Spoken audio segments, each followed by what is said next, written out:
নারায়ণগঞ্জের বন্দরে দূষণের কবলে ব্রহ্মপুত্র হ্রদ। ডাইং কারখানার নির্গত বিষাক্ত বর্জ্য সরাসরি নদীতে পড়ায় দূষিত হচ্ছে পানি। একসময় স্বচ্ছ পানির ব্রহ্মপুত্র নদের পানি এখন দুর্গন্ধযুক্ত। এই পানি ব্যবহারে শরীরে চুলকানি সহ পানিবাহিত নানা রোগবালাই দেখা দিচ্ছে। নদকে দূষণমুক্ত করতে কঠোর পদক্ষেপের দাবি জানিয়েছেন পরিবেশবাদীরা।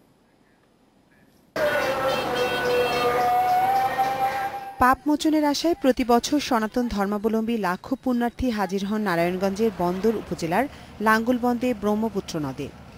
তবে গত কয়েক বছর ধরে সেই নদ দূষণের কবলে।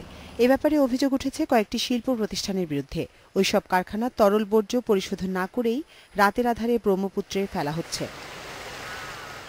ব্রহ্মপুত্রে গোসল করে চুলকানি, খোসপাত্রা সহ নানা চর্মরোগে আক্রান্ত হচ্ছে লোকজন। এ ব্যাপারে একাধিকবার অভিযোগ করা হলেও জেলা প্রশাসন বা পরিবেশ অধিদপ্তর কোনো ব্যবস্থা নেয়নি।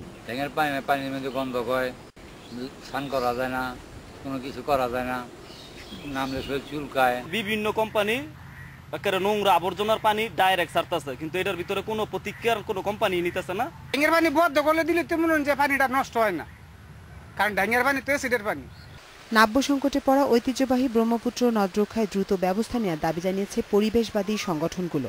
এই বিষাক্ত বর্জ্যের করল গ্রাসে ব্রহ্মপুত্র নদও এখন ব্যবহারের, এই নদের পানীয় ব্যবহারের অনুপযুক্ত এবং এটার খনন কার্য অনেক দিন থেকেই বন্ধ, যে কারণে জায়গায় জায়গায় স্থানে স্থানে চর পড়ে গেছে।